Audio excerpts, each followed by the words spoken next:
Welcome to episode 23 of the Fire Safety Matters podcast, where we bring you the latest news, views and opinion from across the UK's dedicated fire industry. My name's Brian Sims and I'm the editor of Fire Safety Matters magazine. We're delighted that this podcast is sponsored by the Fire Safety event, which runs at the NEC in Birmingham on the 5th, 6th and 7th of April 2022. To register for the show, visit www.firesafetyevent.com. As always, I'm joined on the Fire Safety Matters podcast by my colleague Mark Sennett, the CEO at Western Business Media. Hi Mark, how are you doing? Yeah, I'm good, thanks, Brian. Obviously, as we record, this is a few days before Christmas, and I'm very much looking forward to spending time with my kids and my family over Christmas. Hopefully get to see some Oxford United football matches in the middle, which I'm not sure if that'll make Christmas or break Christmas, but we'll find out. What about you? What are you up to over Christmas? Really taking a break, Mark. I think the last few weeks have been quite involved for us, obviously with the FI guide and putting FSM's December edition to press. But similar to you, I'd like to go to some football if it's on. There's obviously a meeting this afternoon with the Premier League officials to see whether that goes on over Christmas or whether they cancel for COVID, so we'll see there. But essentially, just taking some downtime, really.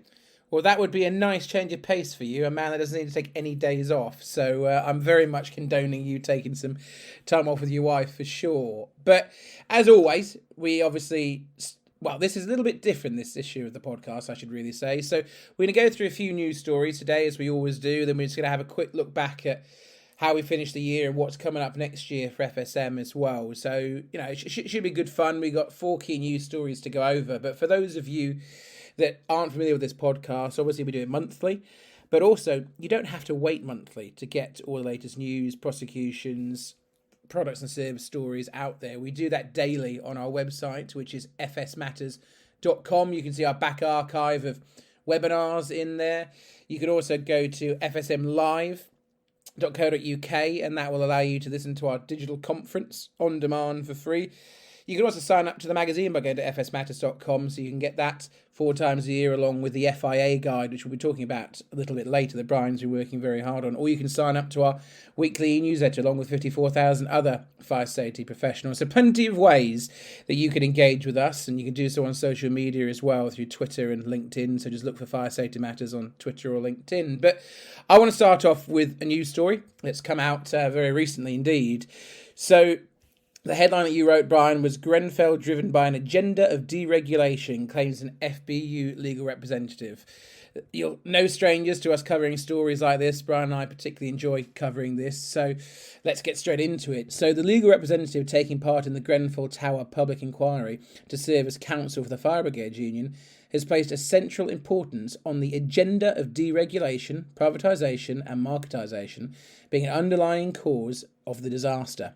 So Martin Seawood QC said that an agenda which encouraged companies to behave recklessly towards building safety was actively and regrettably deliberately created by central government. Now, I must state that that is his views and his personal views that he's made public, but Seawood's comments were made as part of the opening statement of Module 6 of Phase 2 of the Grenfell Tower Public Inquiry. So Module 6 of the Public Inquiry's second phase is looking at the regime for testing, certification and classification of materials to use in external cladding systems, as well as examining the role of central government in establishing the legislative regime and formulating guidance on compliance. So, Phase 2 of the public inquiry is to examine how Grenfell Tower came to be coated in flammable materials which contributed to the spread of flames. So, counsel to the public inquiry, namely Richard Millett QC, has listed the essential questions to be whether the risk from fire in high-rise buildings were properly understood by the government before the Grenfell blaze, whether lessons had been learned from previous relevant incidents in the UK and overseas, which steps had or had not been taken by government to address the risks from fire in high-rise buildings, and what motivated the government in its approach to fire safety before the disaster.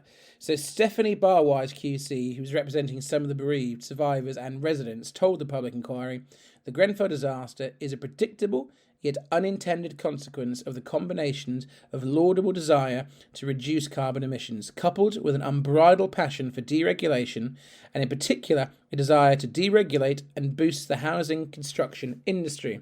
On realising the extent of the problem, the government's response was to react by concealment instead of candour.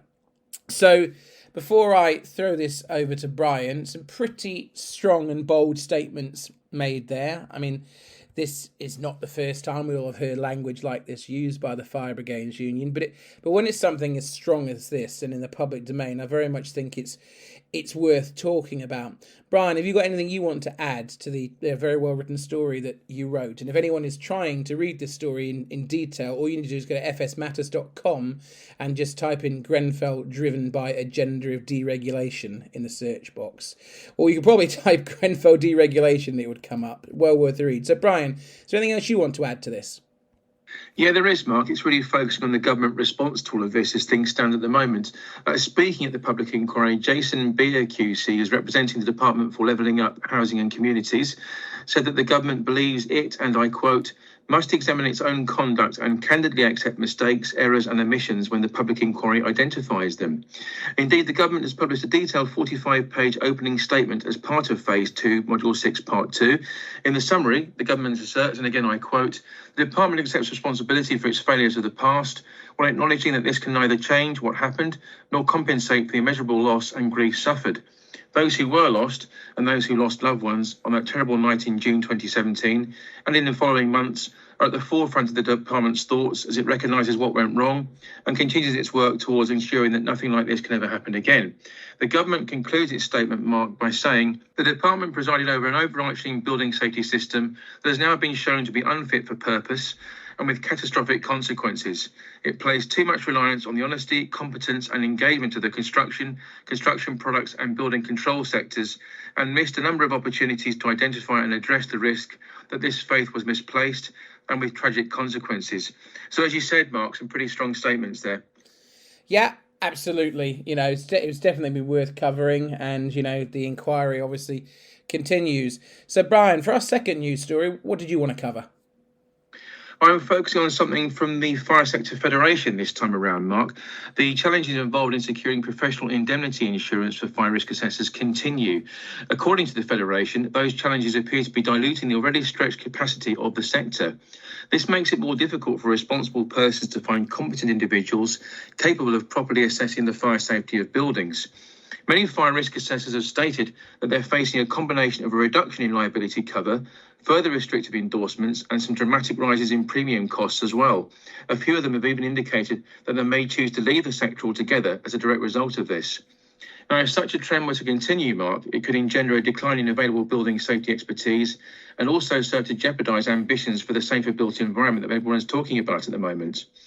Some risk assessors have reported seeing a tenfold increase in their insurance premium costs over the last 3 years.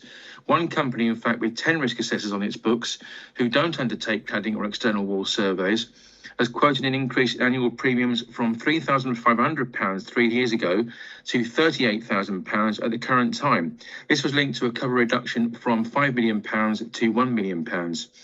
Now, commenting on the issue, Mark, Dennis Davis, Executive Officer at the Fire Sector Federation, who of course writes for us in every edition of Fire Safety Matters, has explained, and I quote, the challenge of cost increases for reduced cover is forcing some risk assessors to consider their future. This could further compromise the already limited capacity for competent fire risk assessments. That's significant in that it limits our ability to support those in the construction and housing sectors who want to ensure their buildings are safe and compliant. And Dennis has gone on to state, the Federation has welcomed recent new fire safety legislation and very much looks forward to the introduction of further improvements proposed as part of wider building safety regime change. However, this will require a high degree of competence and specialist fire safety knowledge. Raising competency levels and capacity are key elements of this strategy. As an organisation, of course, the Fire Sector Federation actively promotes third-party assurance with its associated controls and independent assessment in encouraging all parties, including insurers, to feel confident with the work conducted by fire risk assessors. So this is a huge issue, Mark. Any thoughts on this one? Yeah, it's a massive issue, and you know I'll add some further comments from Dennis in a minute. Dennis, someone obviously we know very well, and we're a proud member of the Fire Sector Federation. FSM is. It's a concern. We can't lose quality risk assessors out of the sector. People that are competent doing that job are absolutely vital, and that's an agenda that's very much been pushed by the FSF, Institute of Fire Safety Managers, and of course organisations like BAFE. And if premiums are going up and forcing people out like this, it's got to be a concern. We want to keep quality people in the sector who are competent to do the work and not have avoidable barriers put in place that, financially price them out of the market. So yeah, I agree. It's a real concern. And actually, Dennis Davis concluded in the article with you, which again, if you want to read on our website, is fsmatters.com, and just search PI insurance crisis and this article will come up. But Dennis said, we simply cannot afford to erode existing numbers of fire risk assessors. We know the government is aware of the situation and working with industry to seek to improve access to affordable insurance, but we do need to resolve this issue as a matter of urgency. And that's something that I just said I completely agree with Dennis on. So the Fire Sector Federation is at the forefront of driving competence in fire safety. And actually last year, Brian, as you'll know very well, FSM and you reported that the Federation had published an approved code of practice specifically for fire risk assessors, and the organisation also provides a national listing to help those requiring expertise in this area. So yeah, I mean, it's absolutely a key area that needs to be addressed. I would echo Dennis's comments on that. So I'm going to move on to my next news story, Brian, and it's another big story that's come out, and it's something we've covered before. Obviously, those that have listened to this podcast will know that we've talked about BAFE's Don't Just Specify, Verify campaign, but this story develops. There's now growing support from the industry on it. So let me cover the story that you wrote so eloquently on the website. And again, if you want to see it, just go to fsmatters.com and put in the search box, industry support grows for BAFE's Don't Just Specify, Verify campaign. I'm sure you can do a much shorter version of that to bring it up, but you'll find it. So as the drive towards stronger responsibility and accountability for fire safety measures continues across the nation, BAFE is reiterating its message on the significance of the United Kingdom Accreditation Service, which is UKAS, accredited third-party certification. The organisation's Don't Just Specify, Verify campaign was launched back in March last year, and it identifies the important but sometimes overlooked second verification stage when premises management source competent third-party certificated organisations to help on compliance with fire safety obligations. So, this pioneering campaign has generated substantial industry support, and that's what we're here to talk about now, Brian, from significant organisations, including UKAS, also the Fire Sector Federation, no surprise, bearing in mind the previous news story that we were just talking about, and the Construction Industry Council, not to mention the backing of multiple certification bodies, trade associations, and professional bodies alike. BAFE firmly believes that this unified support is testament to the quality message the campaign ultimately represents. Lewis Ramsey, who is the caretaker manager and a board member of BAFE, told us, with most buildings now returning to near pre-COVID operation, it's imperative that the BAFE campaign message is repeated in the interests of life safety. Over the last decade, BAFE has witnessed third-party certification becoming a clear stipulation for fire safety work, but it would be far more reassuring to determine if premises management are also verifying this prior to awarding any contract and letting work commence at a given site. So Lewis went on to say the verification process should be recorded to demonstrate full due diligence. Is a very straightforward and quick exercise which can be extremely beneficial to evidencing own quality procedures when it comes to sourcing quality contractors for the fulfillment of specific works. So Brian, again, this is a campaign that we have long FSM supported and promoted, and it's great to see it getting some really strong sector backing, cross-sector backing, which is from UKAS, the Fire Sector Federation and Construction Industry Council, to name but a few. Is there anything else you'd like to add to this? There is, Mark. Discussed in multiple government and fire and rescue service guidance documents, third-party certification is a method of determining if an organisation has quality evidence of their competency to fulfil specific work. Government fire safety guidance documents note, and I quote, third-party quality assurance can offer comfort both as a means of satisfying you that goods and services you've purchased are fit for purpose, and as a means of demonstrating that you've complied with the law.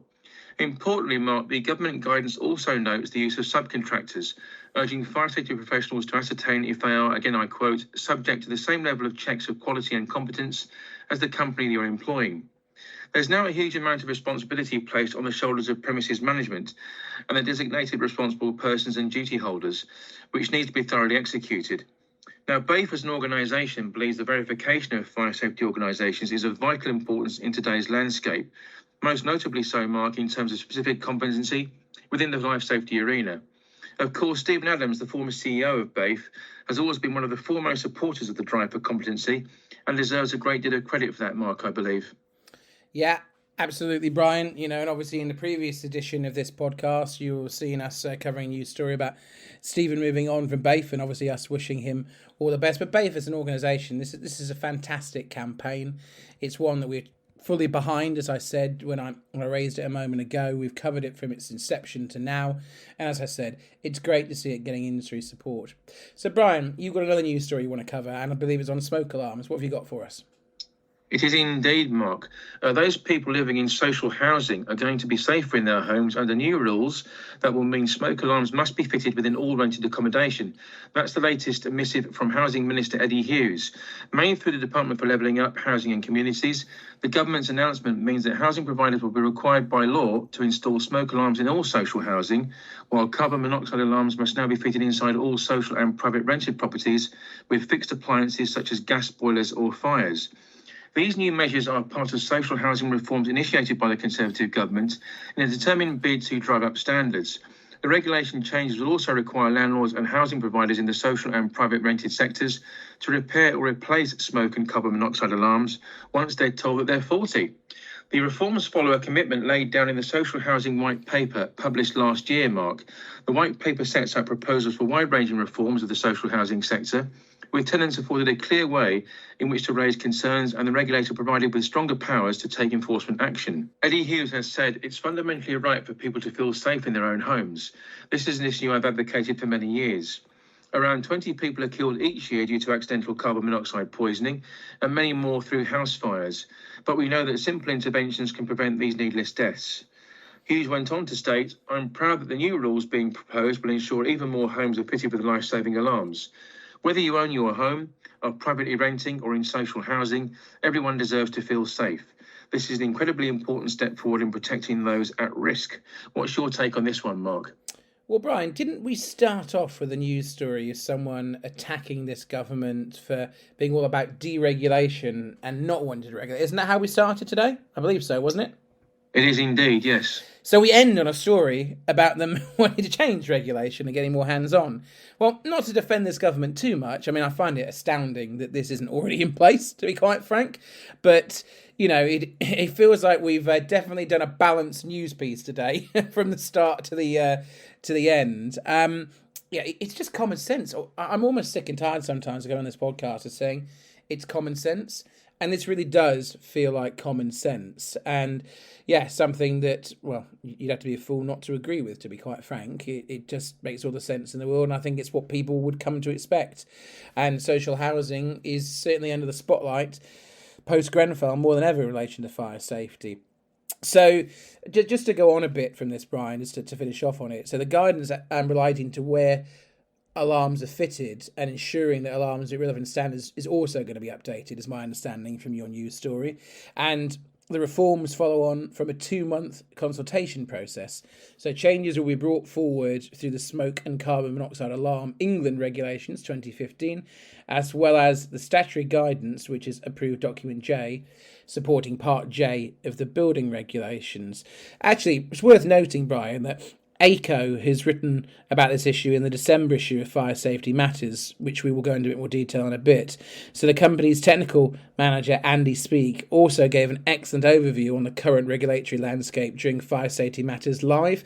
And I'd urge all of you, if you haven't had a chance to watch Fire Safety Matters Live, first ever digital conference, please do so. You just need to go to fsmlive.co.uk is the address. And we've got such a plethora of great content in it. It's completely free. You can register now and watch it. I mean, we're the first publication to host an event, and obviously a digital event in this case, where we had Peter Baker from the new Building Safety Regulator address us, which is fantastic. And obviously we've had interviews on this podcast with Peter.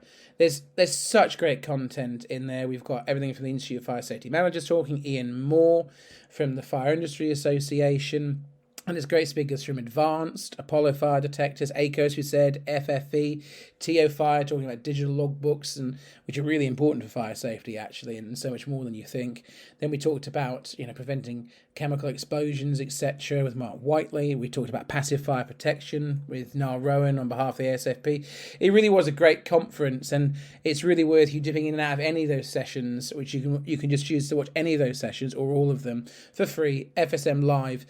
So that rounds up the news, Brian, but I want to finish off just kind of having a look back on what we started talking about at the start of this podcast. This has been a really, really busy few weeks for us, which I think everyone's going to hopefully see the fruit being born of that in the coming weeks. You've just today gone to press with the latest issue of Fire Safety Matters, but also the first ever Fire Industry Association guide to UK fire safety sector. This is a first for us. It's a huge publication which really is detailed. I'm lucky. I've seen it before it's gone to press. But why don't you give our listeners and ultimately our readers the opportunity to hear what they can see in the new FIA guide that will be coming on their desks in the next few days and the next issue of Fire Safety Matters. What have you been busy working on, Brian? Yeah, I've been very busy, Mark, across about the last 8 or 9 weeks on these two publications in terms of the physical production process. December edition of Fire Safety Matters, as you said, it's full of content. It's 76 pages long, so a nice fat issue for the Christmas holidays for people to read in their leisure. And as ever, we've covered all of the latest fire industry news and product information. On top of that, the edition features articles from Fire Pro UK, TO Fire Safety, Detector Testers, Kudos, a new author for us, High Fire, Evac Chair, and also Profab Access. And the subjects they've covered encompass fire suppression, tall buildings, complex premises, evacuation planning, and product testing. So a very wide range of subject matter there, Mark. There are also review articles concentrating on the content of Fire Safety Matters Live, which you've mentioned, and our recent webinar on digitalisation in the sector, which features Simpro and one of their clients, DT Fire Systems. You mentioned, of course, the FIA guide there, Mark, a real tour de force, this one. It's passed through press as well, as you mentioned. It's a real, I think, a great publication from my point of view. I've really enjoyed working on this one. It's no less than 92 pages long. It covers the work of the trade association in its many councils. And it's the first, as you said, the first annual guide, in fact, we've produced in conjunction with the trade association. If you want a review of what's happened in the sector during 2021, then this is a publication to read, I would respectfully suggest. We're looking at everything from the impact of Brexit and regulatory change through to EWS1 forms, third-party certification, and that subject of competency, which is on everybody's lips at the moment. On a personal note, Mike, I'd like to offer my grateful thanks to Ian Moore, Renata Kopka, and all of the team at the FIA for their assistance on this project across many months now. And we're very proud of this publication, Mark, I would say. From what I've seen, I'm very, very proud and very, very lucky to have had first glance of it before it went to press. A lot of blood, sweat, tears and love went into that from the FIA and from you. And I'm really hoping that everybody finds it useful. This is the first such guide that we've done with the FIA, and I think it's really going to set the standard and the tone for years to come. We'll certainly be doing it again, and this time next year as well, because we've got a multi-year agreement with the FIA to do this. We're no strangers to these kind of things, as we do the same for the British Safety Industry Federation over in the health and safety market. And in fact, the BSIF UK Guide to Health and Safety actually just won an award from the PPA Independent Publishers Awards for Commercial Partnership of the Year, which we're very, very proud of. And, this has got such a wide range. It covers everything, Brian, as you said, from passive fire protection, suppression. There's alarm detection systems in there, competency, training, emergency lighting, legislation. There's so much in there. It's a one-stop guide to everything you need to know about the sector and some of the best solutions as well to overcome any issues you might have in your workplace. So if you're listening to this now, we'll have it up before Christmas on our website, fsmatters.com. You'll be able to look at it digitally, but you can subscribe to the magazine at fsmatters.com and you would get the FIA guide for free. It's coming straight through your letterbox, but of course you can look at it digitally. Just go to the homepage and you will see it in the archive of magazines from just before Christmas. So hopefully you guys will enjoy it as much as we enjoyed putting it together. And as Brian said, a huge thank you to Ian Moore and his team at the FIA for partnering with us on it. And Brian, while we're talking about the magazine, hopefully you will take some time at Christmas to relax and enjoy yourself. But before you get a chance to do that, we've already planned ahead for next year. We've got 4 issues of the magazine coming out next year, plus obviously the FIA guide will come again next year. What topics are you planning to cover in Fire Safety Matters next year? Well, plenty of subjects as always, Mark. When it comes to forward features for next year, we'll be publishing in print in March, May, August and December. So that's for all you planning people out there. That's when we publish in print. In March, we feature fire alarms and detection, the leisure sector, and also fire safety software, as well as previewing the fire safety event, of course. The May edition concentrates on passive fire protection, firefighting and residential premises protection. Plus, there'll be previews of FireX International at Excel and also Intershoots. Then we move forward to August. We focus on fire suppression, modern building and disaster and crisis planning. Ending the year in December with an overview of tall buildings, wireless technology and the key area of competency yet again. We'll also be publishing, as you said, Mark, the second edition of the FIA Guide to the UK's fire safety industry. Yeah, I mean, it'll be another busy year next year. We'll have plenty of webinars and digital conferences. But one thing we probably should touch back on, and obviously we're very proud that our sponsors of this podcast, the Fire Safety Event, they ran a very successful event in September, and they are now the fastest growing fire safety event in the country. That it's a truly national event of the fire safety sector. And of course, I'm looking forward to seeing many of you back there in April 5th to 7th. Next year, 2022, when I say next year, in case you're listening to this in 2022, it's the 5th to 7th of April, 2022. And it's great seeing people get back together. It's an event, obviously, I still have a close affinity with, having launched it. And, we still put on the content for that event as well. We certainly will be for next year. And that content will soon be released because I've been hard at work doing that. So, before then, we potentially got the small matter of Intersec, hopefully in Dubai. I'm meant to be flying out there, as we always do, to network and speak to readers and clients, etc. over there. So hopefully that goes ahead. But who knows with current COVID guidelines at the moment, ever-changing, Brian. But when we're talking about live events, I do want to touch on something that's very close to my heart, and it goes on well from the FIA partnership, because this is done in partnership with them. As we mentioned on the last podcast, we have launched with the FIA the Fire and Security Matters Awards. So these do take place on the 28th of April 2022 at the Coventry Building Society Arena. But forget the do, which will be a great networking do. Let's talk about what it's about. The Fire and Security Matters Awards are aimed at celebrating innovation and achievements in the fire and security sectors.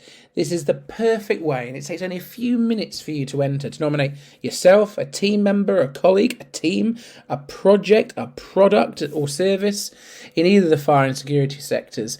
And, we've had a lot of entries already, which I'm thrilled to see, and some really quality entries already come in. But this is a great way to get industry recognition.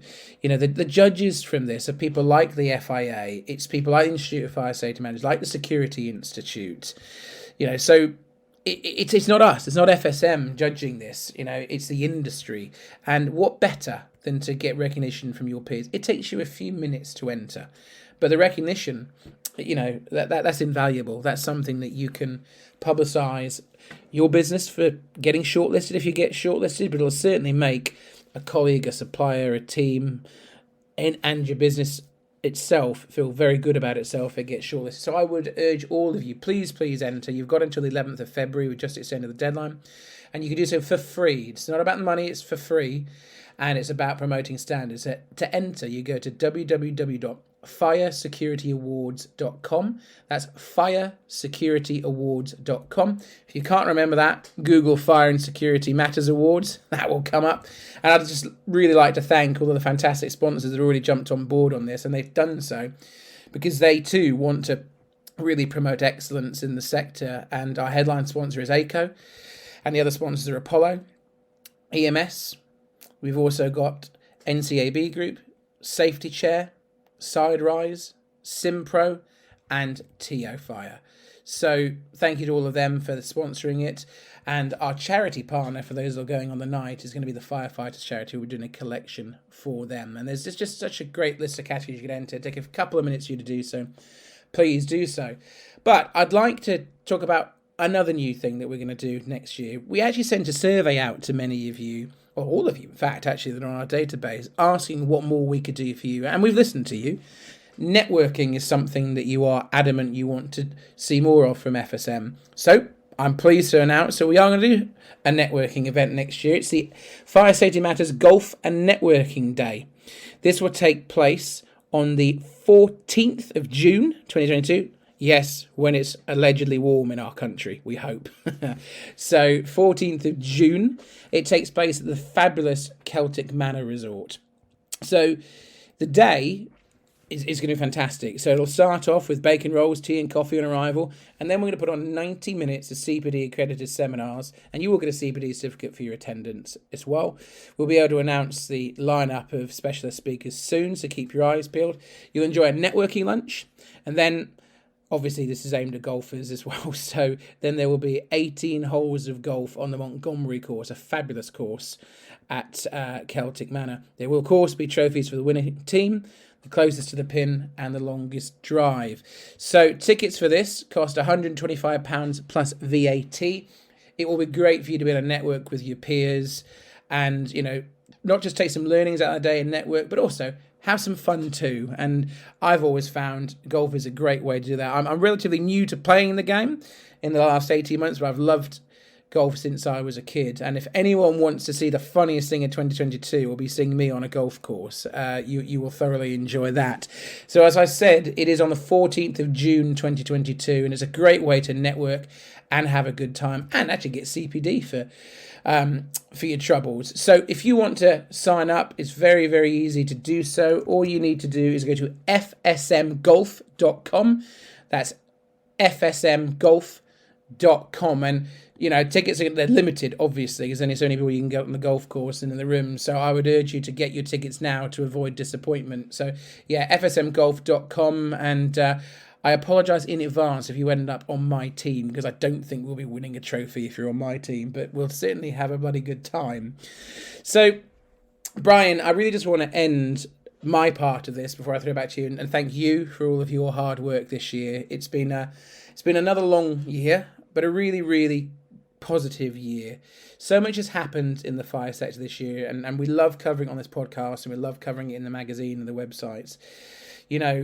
The loyalty of our readership has grown and grown. We've had to find new ways to interact with you, whether it be digital conferences, that was a first. So many webinars now, we were the first in the sector to really push that heavily with CPD attached to it. Digital magazines, the e-newsletter's got 54,000 people. We've had record requests for people wanting the magazine. We've launched the Fire and Security Matters Awards. And now, obviously we've launched a Golf and Networking Day. We couldn't do any of this on top of launching the FIA guide that you've talked about without the fantastic support of our sponsors and advertisers. I'm so grateful to all of them for trusting us and really driving this brand forward. You've got to remember, FSM was launched just a little over 4 years ago by myself when I came here, about 5 years ago now, actually. And the first edition, we launched it up at the top of the BT Tower, along with BT Redcare allowed us to do that. It was a long time ago, but it's not. 4 or 5 years is not.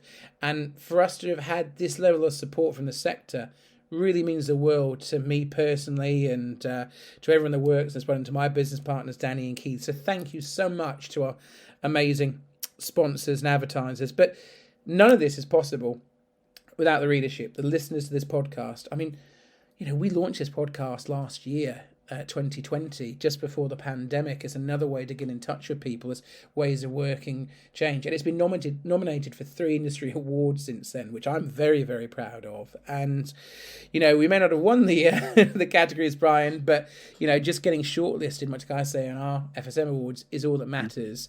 And we can't do this without the loyal audience and readership we have. We've had such a growth in readership online, record amount of requests for the magazine, record amount of requests for changing address as people move to home working.